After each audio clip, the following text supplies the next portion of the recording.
are listening to Digital Denizens. What's up, everybody, and welcome to the Digital Denizens podcast, where we live to discuss all things in the ever-expansive gaming realm. Today is January 31st, episode 20, and I'm your host, Keith Whalen, the man with the gamer stash. Today, I'm going in Lone Wolf, so wish me luck. We've got a great episode ahead of us, though. But before we do, I just want to remind you guys that if you want to write into the podcast and have us read your funny anecdotes, interesting or emotionally charged video game stories, offer up ridiculous life questions like, what is a kyber crystal? Well, why don't you guys write in and let us know? But if you want to just share with us what you're currently playing, we'd be thrilled to share your thoughts with the rest of our listeners. Speaking of which, you guys can write into the show on Facebook at Digital Denizens or on Instagram at digital_denizens. And of course, if you have any feedback, for us, that helps us to improve the show. We would love to hear from you guys as well. So if you're watching the video version of the podcast, then you can find the links down below. So shall we dive right into it? Video games. What are you buying? What are you playing? I've been still playing. I've been playing a couple games this week. I've still been kind of working through finishing Cyberpunk 2077. I'm playing on PC. And I've been having some bugs here and there. Not as bad as a lot of other people have been having them, I think. No game breaking bugs, for that matter. But still, I'm still in my first playthrough. I think, 215 hours on my first playthrough. And I've been, just trying to wrap up things and, kind of messing around with some mods here and there. One of the mods that I've, wanted to talk about, I'll get into when we get into the news. But I've also been I've been playing a lot, actually, of Risk of Rain 2 on Steam. And my brother, Brad, and I, he's been on the podcast before. Him and I have been playing a lot of multiplayer Risk of Rain 2 and just trying to unlock new characters and unlock new abilities for the characters and unlock different artifacts and different items as you play through. And man, that game is hard, but it is so satisfying. And this game also has a really good modding community as well. There's a lot of things. It's a roguelite type game. It reminds me a lot of like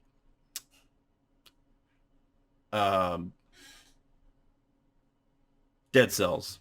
Reminds me a lot of Dead Cells, and just some really some cool similarities within the games.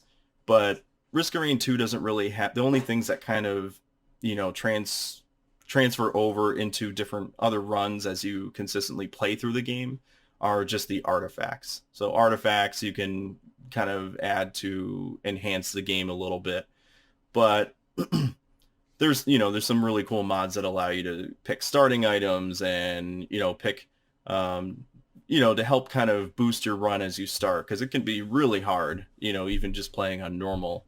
So I've been kind of messing around with that, loving the game. I've seen a lot of other podcasts and other videos just praising this game and, making the top 3, top 10 lists of other people's game of the year lists. So I haven't played in a couple weeks, but I'm still working through Medal of Honor Above and Beyond using the Valve Index on Steam. Again, I haven't touched that in a couple weeks, so I won't really talk much about that. But I have also dipped my toes into Yakuza Kiwami, which is the remake of the first Yakuza, and I'm playing on Xbox Game Pass for PC.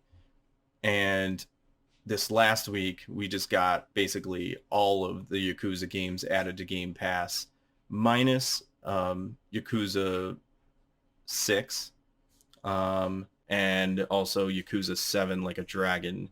So I'm still working through the first one. Well, I kind of jumped ahead and should have played Yakuza 0, but I jumped into the first one, so I'll have to go back and play the prequel. But I'm playing through it, and I am absolutely loving it.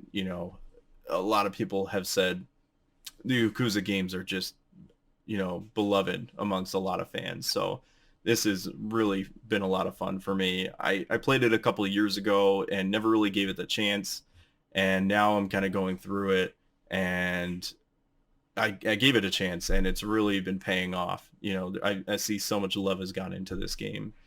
Um, so yeah, that game is really awesome. I'm really enjoying it. So I think it's about time to get into the news.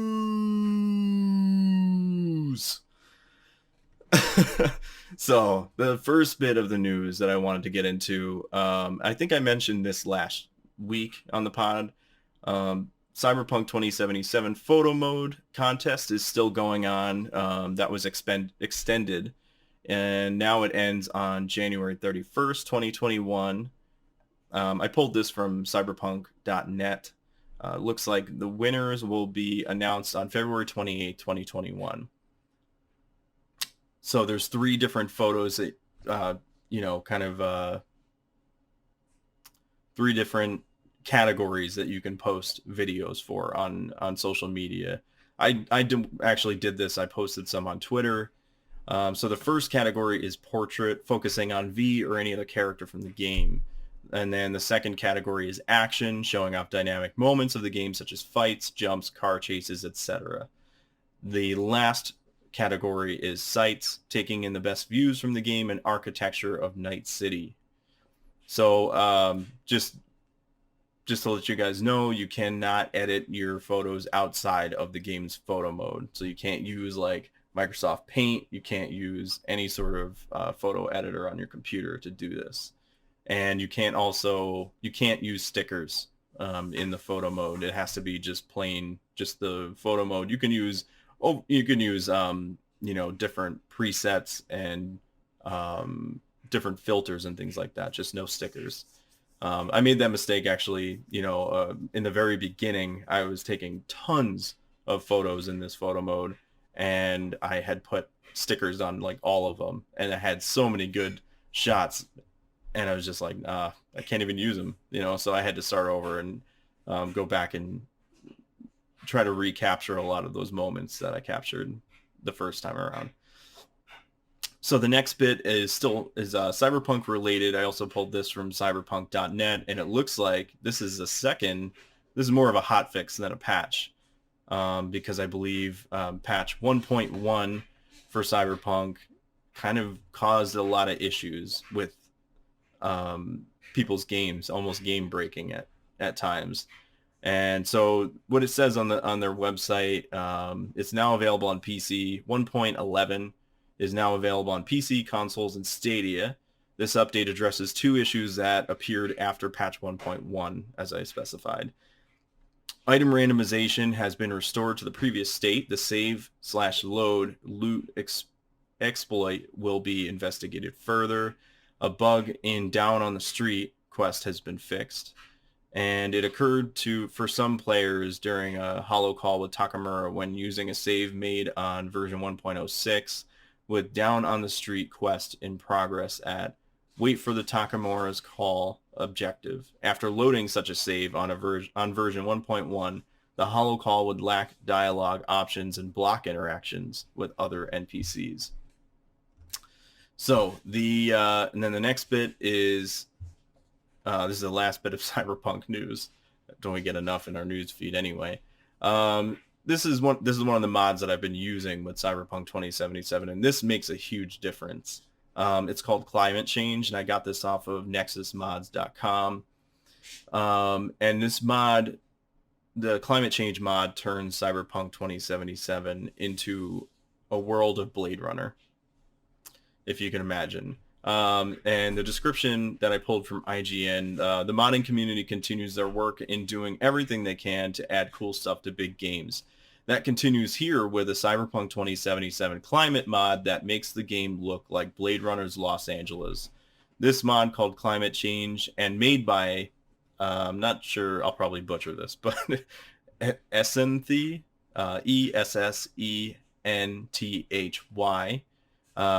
does exactly what the title suggests, makes the world of Cyberpunk 2077 look like the futuristic dystopia you can find in Blade Runner or its sequel, Blade Runner 2049. So this basically adds foggy, overcast, toxic pollution settings that can create a look just that so you can replicate with the base version of the game. It replicates, so it looks like Blade Runner, that aesthetic, that feel of the environment, the weather and all that kind of stuff. So IGN is covering a bunch of different mods that shake up the way you play Cyberpunk 2077. So be sure to check those out while you're at it. I would just go on to Nexus Mods and just look at the top mods. You can see all of the ones that have been mostly downloaded, and you can see when they've been last updated to coincide with the newest update. That's the only thing with modding your game is you got to kind of keep up with it and make sure that you're updated. Otherwise, some of the mods won't work with the new update. So yeah, try that out. I think you guys will really enjoy it. It really makes a world's difference. A world of difference. Speaking of world of difference, Microsoft retracted their price increase. And I pulled this from The Verge. I actually reported this last week on the podcast, stating that, Microsoft had increased their prices. So Microsoft has seemingly retracted the increased cost of Xbox Live Gold. This originally, the increase brought it to $10.99 per month, $29.99 per 3 months, and $59.99 per 6 months. So leading up to $120 per year. Previously, before the increase, it was $59.99 per year, kind of in line with PlayStation. And so looks like Microsoft has listened to their player base and realized that real quick that this is a good way to upset their fans. Good on you, Microsoft. Good on you. So here is Microsoft's full statement I'll go through, which was delivered as an update to a blog post. We messed up today, and you were right to let us know. Connecting and playing with friends is a vital part of gaming, and we failed to meet the expectations of players who count on it every day. As a result, we have decided not to change Xbox Live Gold pricing. We're turning this moment into an opportunity to bring Xbox Live more in line with how we see players at the center of their experience. For free-to-play games, you will no longer need an Xbox Live Gold membership to play those games on Xbox. We are working hard to deliver this change as soon as possible in the coming months. If you are an Xbox Live Gold member already, you stay at the current price for renewal. New and existing members can continue to enjoy Xbox Live Gold for the same prices they pay today. In the US, $9.99 for 1 month, $24.99 for 3 months, $39.99 for 6 months, and $59.99 for retail 12 months. Thank you. So it's not surprising that the initial announcement was so poorly received, but Microsoft's reversal that's great news, for Xbox Live Gold subscribers who are interested in Game Pass, and even better news for people who only use Xbox Live Gold for free-to-play games. It's good that they're listening to the feedback, and I think it was definitely a poor mistake on their part to just double the price like that.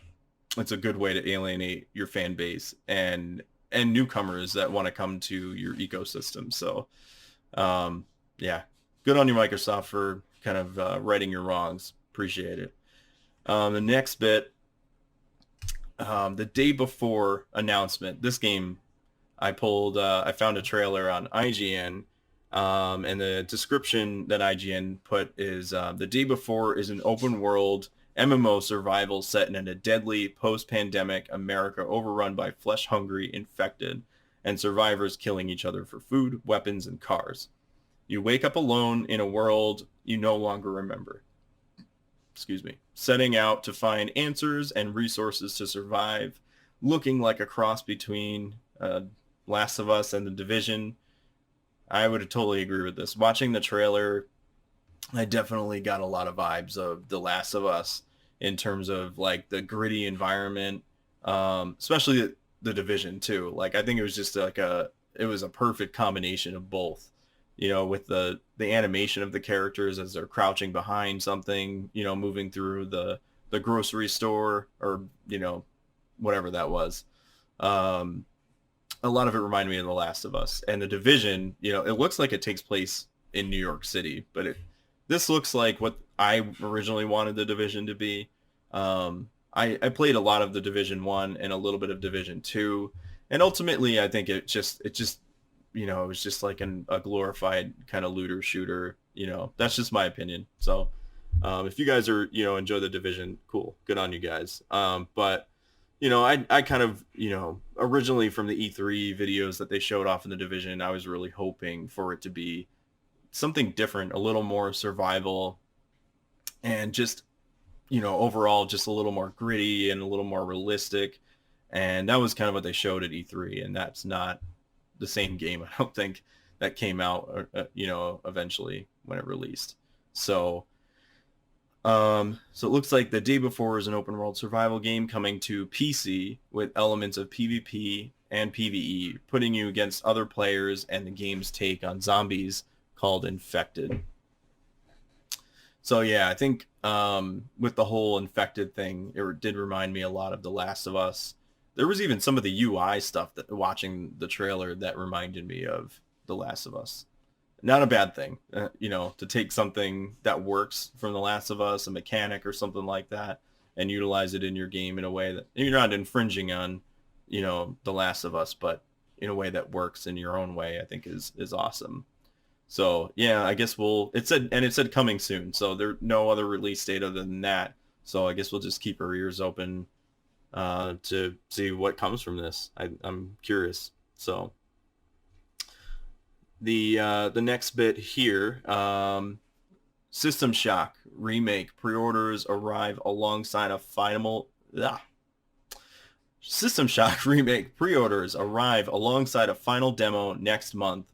I got this from PC Gamer, and so it looks like with some big news for System Shock 2 Enhanced Edition.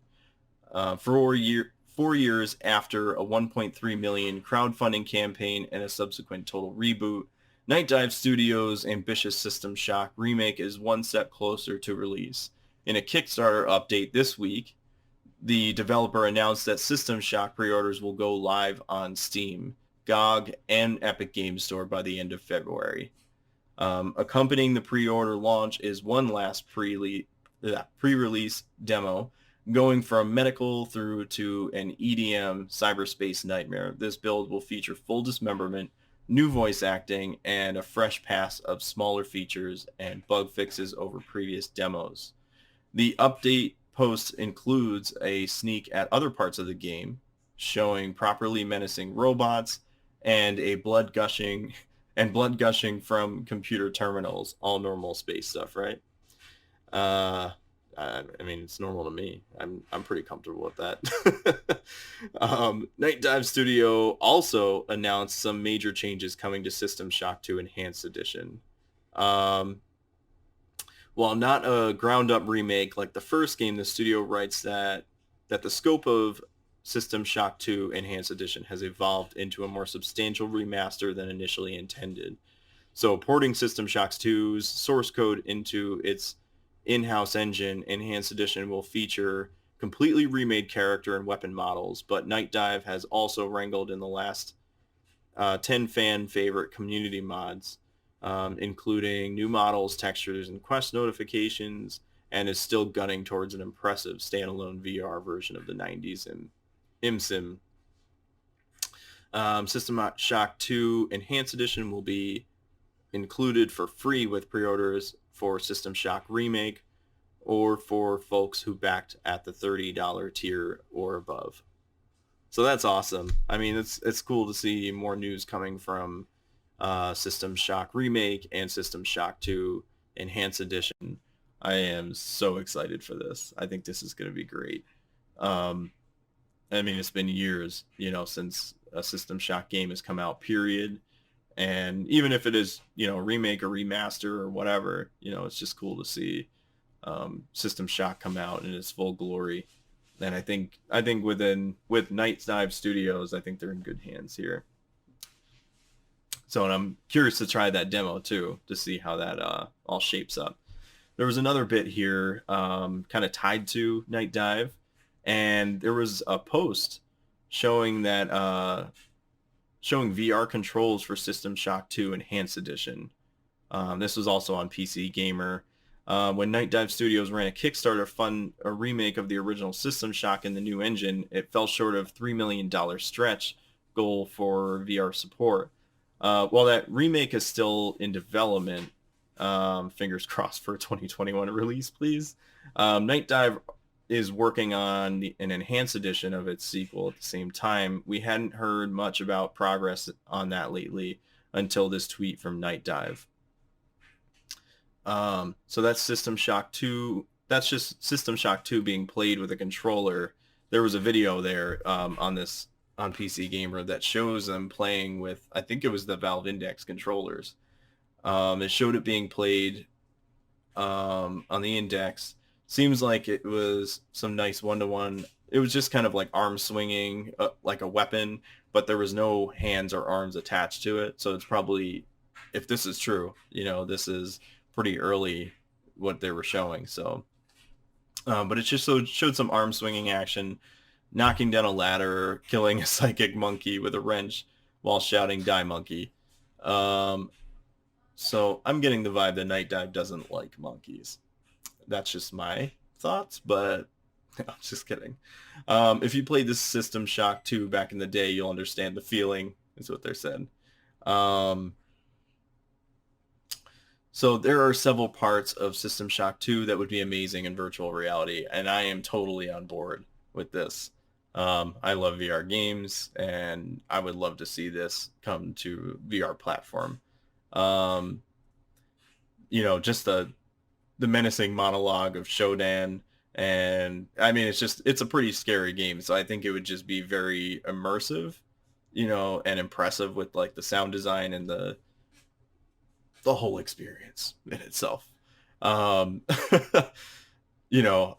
don't know. I don't do super well with scary VR games, but as amazing as the original System Shock games were, I think this is just going to be a really fun time changing my pants.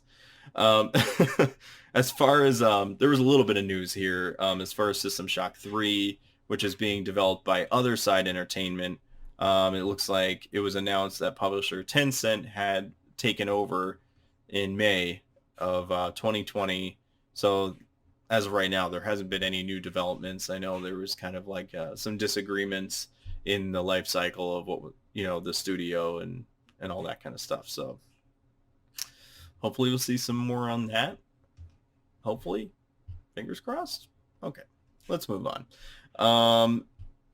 It looks like I'm getting the feeling that a lot of this news is just games being brought back to life, or which is not a bad thing. So the next bit is there's some news about a Knights of the Old Republic reboot. So what I pulled was, let's see here. I pulled this from Eurogamer. And it looks like, millions cried out when Alderaan was, not Alderaan. Rumors circulated that a new Knights of the Old Republic game is in the works. So it looks like on Eurogamer, they reported from Cinelex and Games Radar. Two individual sources familiar with Disney's plans have confirmed a KOTOR game is in the works. Get out of here, Nat. But there's some disagreement on whether it will be a simple reboot or a sequel of sorts. Either way, it's thought the game will integrate elements from the first two games in order to bring certain things into the current Star Wars canon. While rumors of KOTOR reboot are floated up fairly often, the source site Cinelex did accurately leak news of an upcoming Obi-Wan TV show last year, which makes the rumors all that more plausible.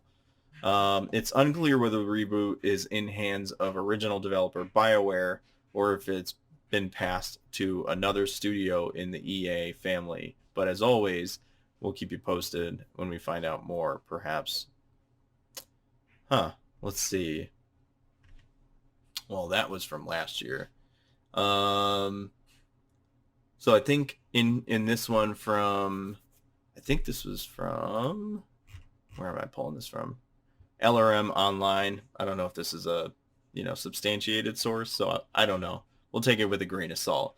But it looks like they said, as we noted earlier this month, Lucasfilm Games is now the label that handles licensing for all Lucasfilm related IP, and they're wasting no time in making an impression. As reported by IGN, Star Wars insider Bespin Bulletin disclosed recently on the BOB podcast that Lucasfilm Games' most high-profile upcoming project is a Star Wars Knights of the Old Republic reboot.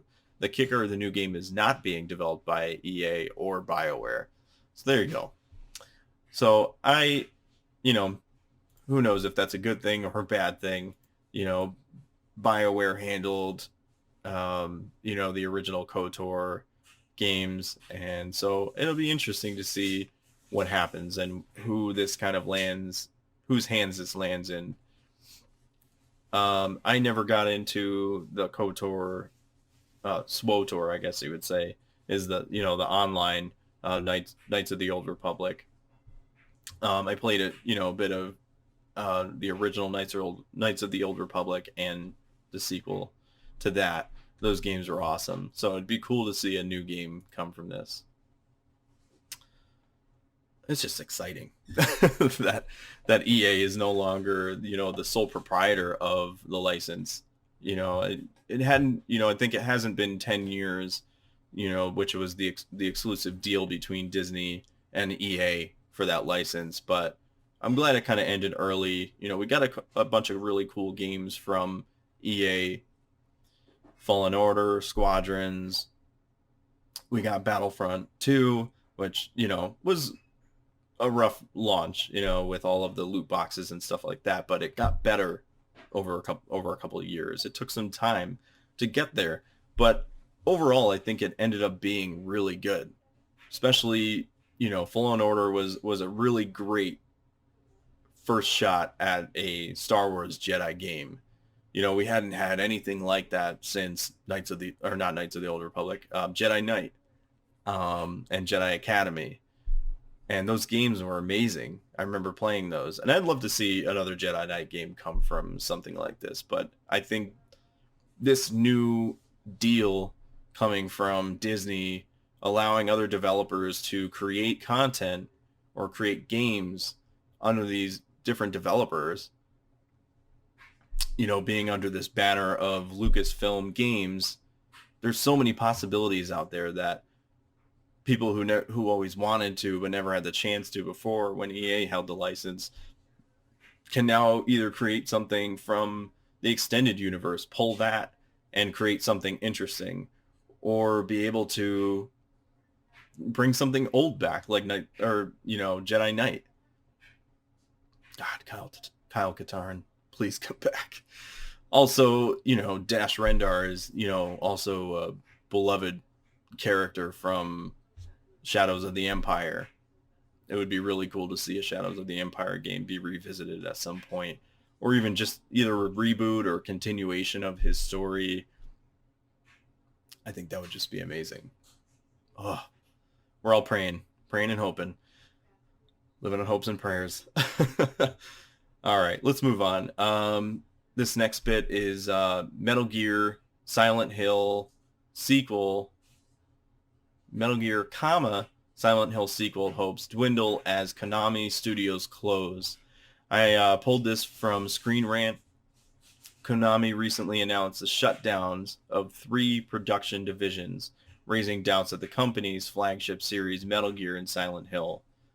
Legendary Japanese publisher Konami, creator of games such as Metal Gear and Silent Hill, Castlevania, Contra, appears to be closing its doors to the video game world. There have not been any new installments of the company's flagship games since Metal Gear Survive, which was released in February 2018 and was an absolute failure.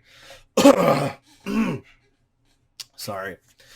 The game was not only considered a commercial failure, to the point Konami did not mention it in its 2018 earnings report. It was also largely panned by critics. There have been no discussions of any future Metal Gear installments since then. As for Silent Hill, the last game in the series was released almost a decade ago.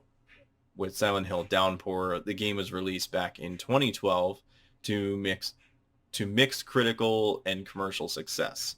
Since then, there have been rumors of another installment coming, bolstered by the viral playable teaser PT that came to PlayStation 4 in 2014. Since then, however, the planned Silent Hill follow-up was canceled, and PT was left as a haunting reminder of what could have been. A new organizational move might provide some insight into Konami's strategy with both Metal Gear and Silent Hill. Man, that's a shame.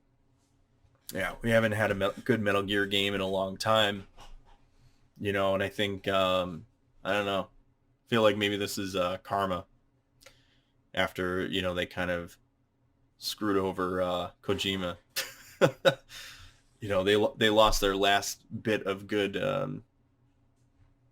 graces with making good games with Konami, and without Kojima, I don't think that they can make a good Metal Gear game. I hope I hope they do come out on top. I don't wish ill on them.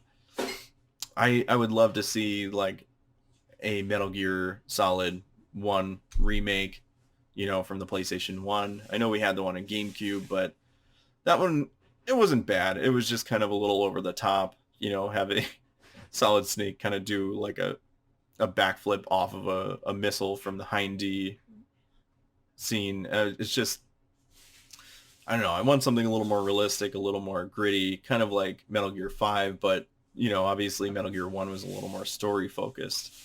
And I would just love to see them bring that back and do some remakes of some of the original. Peace Walker would be a great one to bring to some of the other consoles if they were to remake that game. Also, Metal Gear Solid 3 and Metal Gear Solid 2, all of those games, they're all great. So it would be amazing to see them do something. But this is not a good sign, considering that they're closing some of their studios. So, I don't know. Konami, get on it. Start making some stuff before you go bankrupt. All right. So the next bit here is, do you guys remember that game Biomutant? Well, apparently it's got a launch date for PlayStation 4, Xbox One, and I pulled this from Polygon. This is just weird.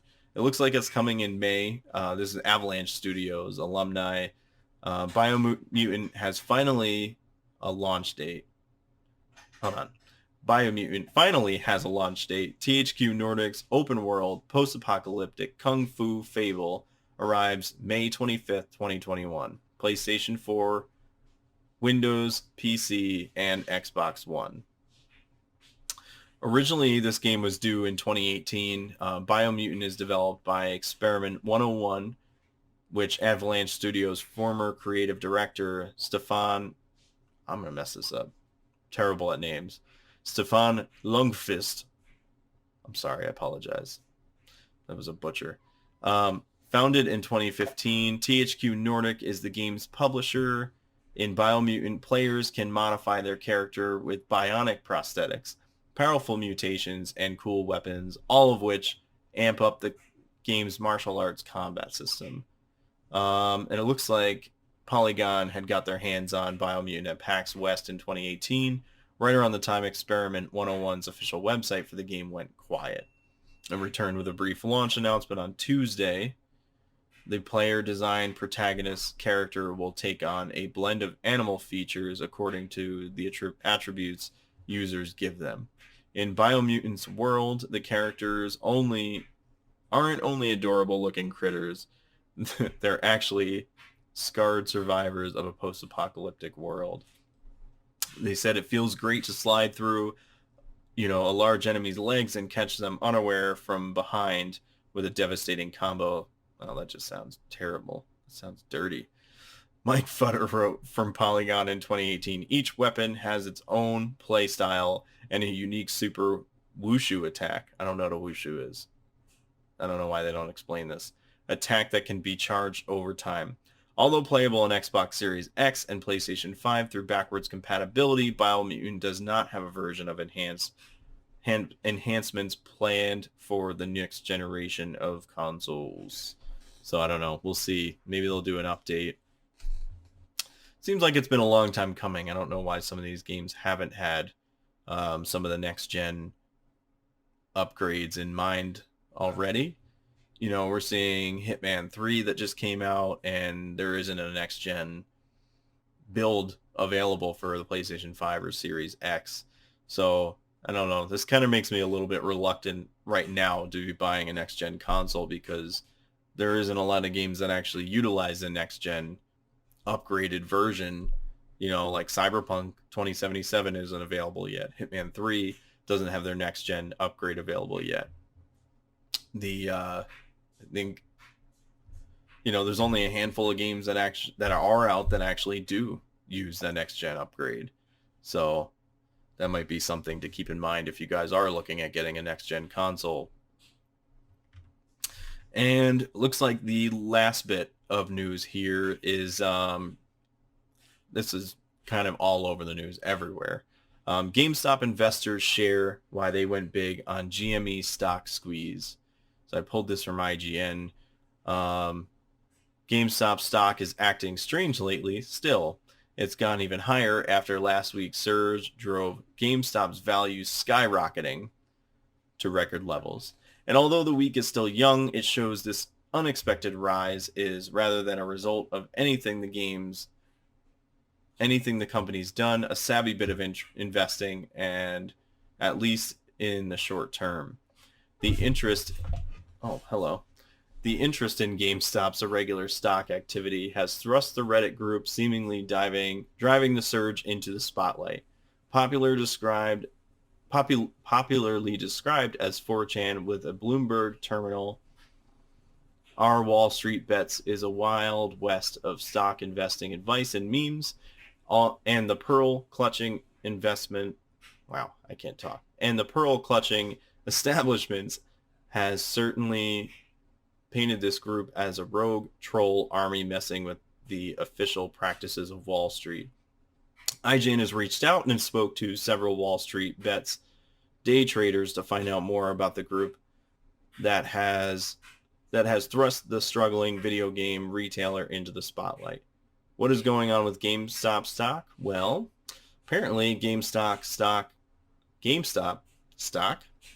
traded as GME is on the up and up. Prices for a single piece of stock peaked today around $145. Compare that to a year ago when prices for the biggest video game brick and mortar retailer hovering around $15, but went as low as $3 a share. GameStop expands its business beyond retail and into the game publishing by announcing a partnership with Insomniac Games for Song of the Deep. We have 62 million customers coming to our doors every year, said GameStop Mark Stanley of the company's decision to get into publishing. How do we give more and more content and more exclusives and different kinds of games in our stores? Beyond just traditional AAA, etc., we've worked for many years with publishers on exclusives in our stores, etc. This is a different way to bring added value to those customers. We think it's a very good balance to maintain. So this goes on for a while, but the long and short of it, I think you can still buy stocks at you can buy them pretty low, you know, and kind of hold on to them for a little bit and then sell them later, you know. So if you guys are getting into stocks, I think now's a good time. So, all right. Well, that is all the news that we have for this week. Now on to the new and upcoming releases. So I pulled a couple things here that I'll mention. We have Werewolf: The Apocalypse. This is available on PC, PS4, PS5, Xbox One, Xbox Series X/S, and this is coming on February 4th, 2021. And the summary says, the acclaimed tabletop game of Werewolf: The Apocalypse comes alive. You will become a Garu?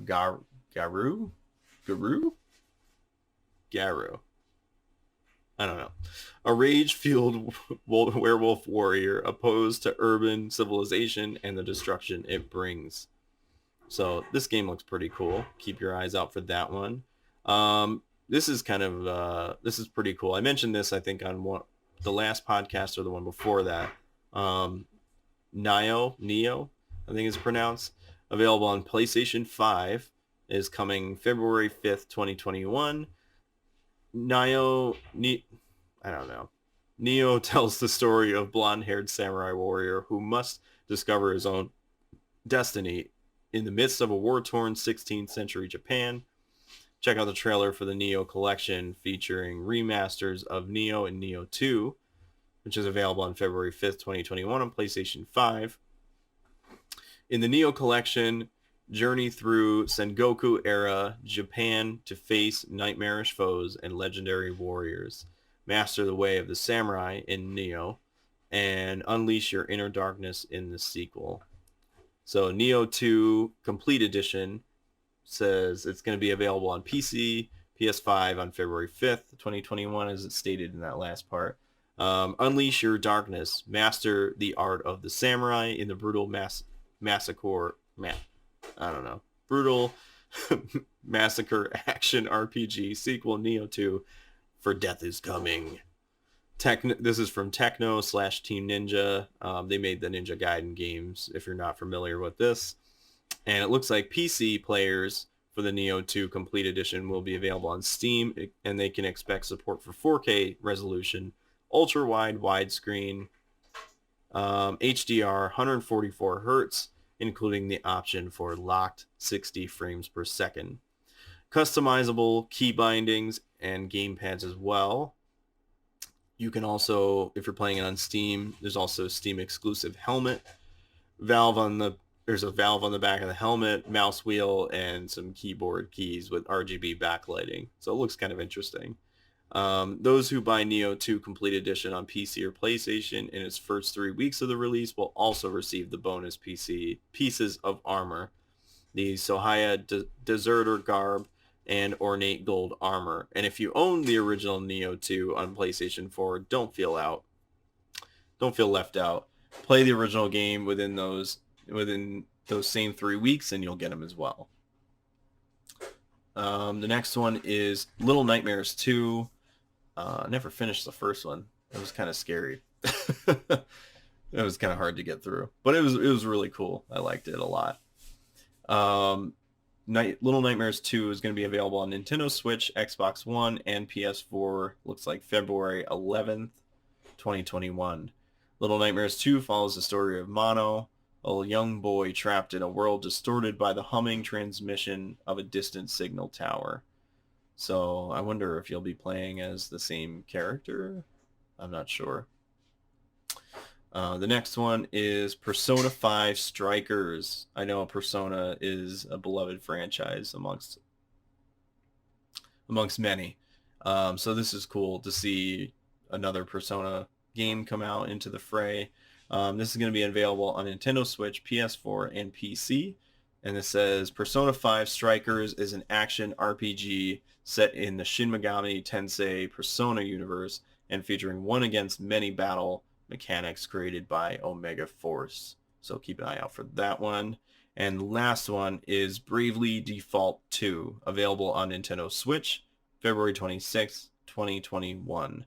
Bravely Default 2 is a successor to the original Bravely Default game and will have players embark in a new story in a new world featuring all new heroes of light. So, very cool. I've heard that the original one was a great game. All right. Well, at this point in the podcast, we would normally do our retribution section, which is our corrections.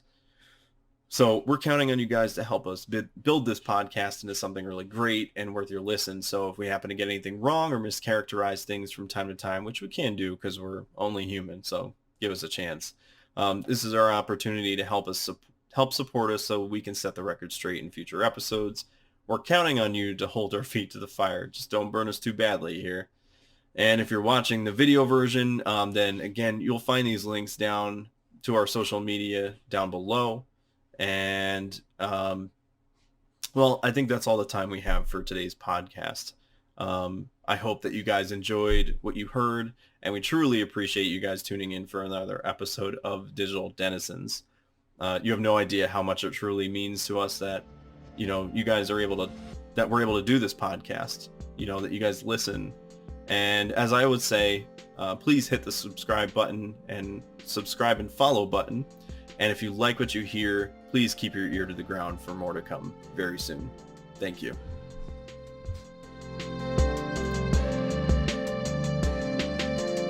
You are listening to Digital Denizens.